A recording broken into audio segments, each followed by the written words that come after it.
بسم الله الرحمن الرحيم. النهارده هنعمل صينيه بطاطس بالفراخ. ما شاء الله كانت طعمها جميله جدا. جربوها على طريقتي هتعجبكم. دول فرختين وسط، يعني اتنين الا ربع، حلوه جميله ومناسبه للصينيه. انما الاحجام الكبيره عايزه يعني تتعمل مصنعات، انما دي حلوه. هتجيبوها وتقطعوها اربع تربع زي ما انتم شايفين كده. كل ربع لوحده. وبعد كده بتغسلوها وتنضفوها وتشيلوا الحاجات اللي جوه اللي هي في الورك دي، انتوا شايفينها الحمرا دي، مش عارفه اسمها ايه طبعا.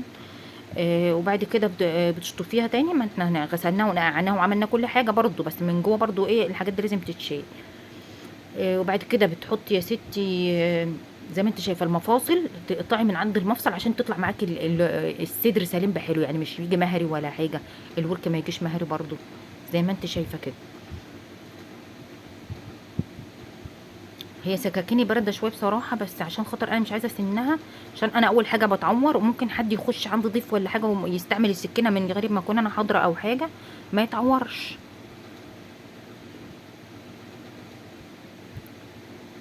وبعدين ما بسنهم بتعور. دول 3 بصلات كبار حلوين، عشان على حسب الكميه بتاعتكم وعلى حسب عدد افراد الاسره. وبتحط عليهم ملح برضو الايدام بتاعك حسب برضو اللي انت شايفاه قدامك، وميكس بهارات وفلفل اسود.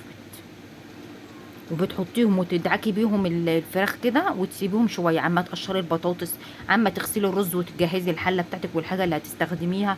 يكون ايه دول شربوا من بعضيهم كده، من تتبيله البصل اللي احنا عاملينها عليه دي، زي ما انت شايفه كده. كانت طعمها خطيره ورهيبه وطريه كده وجوسي وحلوه، لان الحجم صغير وحلوه، غير الاحجام الكبيره بتبقى مكتله شويه بصراحه.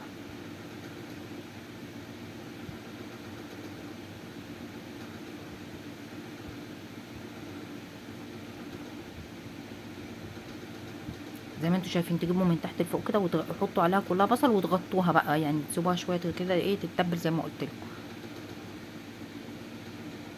اهو شلنا اللي جوه الورك والحاجات اللي هي بقول لكم عليها دي.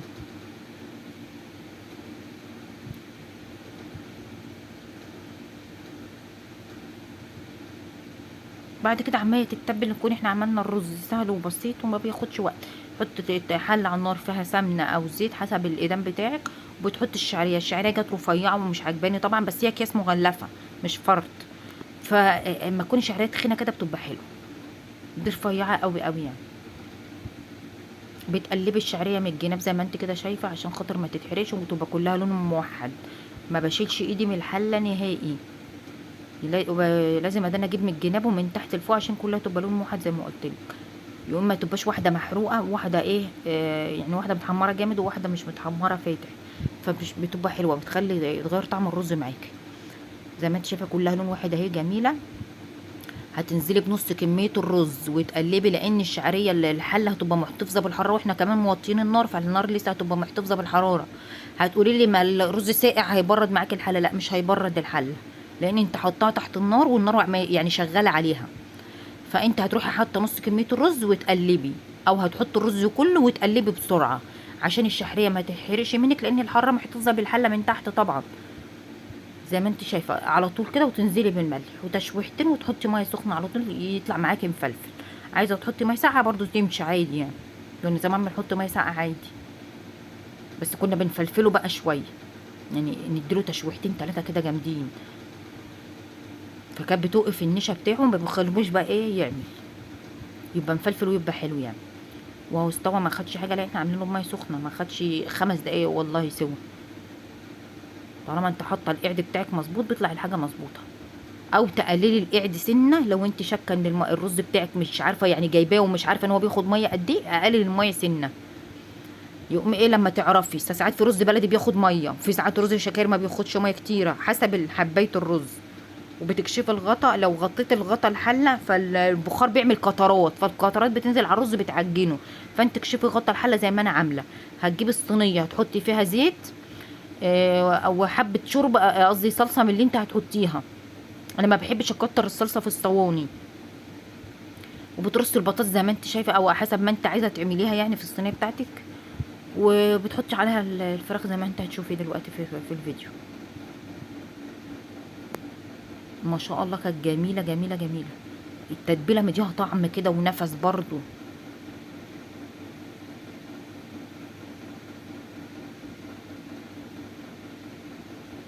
بتحطي بقيه البطاطس بقى كده في على جنب الفراخ، يعني زي ما انت هتشوفي برضو، عشان خاطر هي الكميه كانت كبيره ما شاء الله.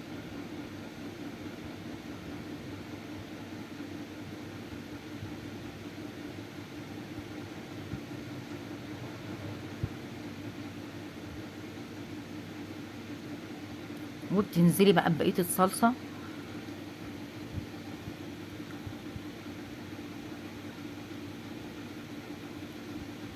حاولي البطاطس كلها تبقى ايه مقاس يعني في الحجم، تبقى سمك واحد. عشان ساعات في بطاطس بتيجي ساعات بتيجي البطاطس مخلوطه نفسها من الشكار او من البياع.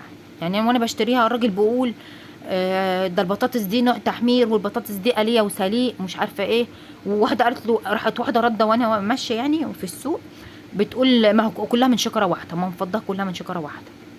وهو فعلا بتبقى شكاير الحمراء اللي هي الشفافه دي، بتبقى كلها شكاير واحده. فهي ساعات بتبقى مخلوطه من غيطها او من المنشأ اللي هم جايبينها منه.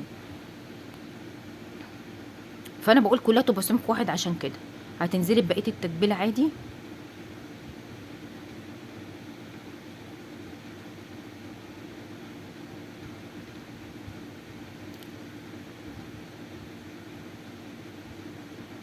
زي ما انت شايفه كده.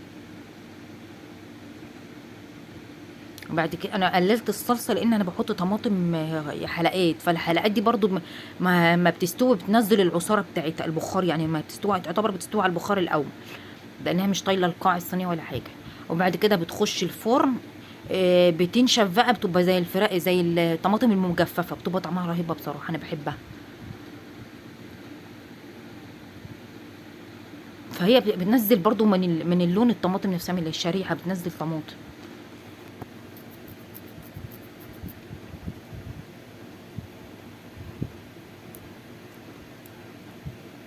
بتحطي نص كوبايه ميه عشان ايه يعني لحد نص البطاطسيه او حجم البطاطسايه يعني. دول حبه زيت كده على الوش عشان خاطر يعني ايه ما تتحرقش برضه، ومنه يحمر معاكي الفراخ بعد كده.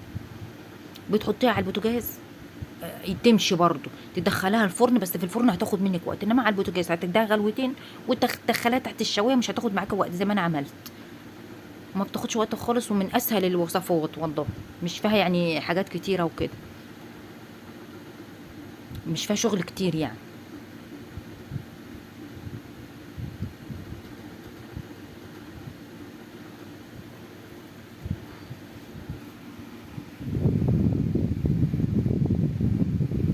دي بقى حبة ملح وحبة بهارات عشان خاطر الطماطم. الطماطم اللي احنا حاطينها مش عليها حاجة، فدي عشان تبقى طعمها حلو لما تيجي تاكلها، ما تاكليش طماطم كده مش يعني مش لها طعم ولا حاجة، لا تبقى حلوة معاكي. وزي ما انت شايفة ما شاء الله لما خلصت واستوت ما شاء الله جميلة والله، لوحة فنية وحياة ربنا. ما شاء الله كانت جميلة جميلة. وزي ما انتوا شايفين بقى حبة خيار جنبي، قتة، بتاع ده سلطة خضراء لو انتوا عايزين تعملوا، بتاع ده عيش لو عايزين تاكلوها بعيش تمشي معاكم برضو. والله منظرها جميل جميل جميل.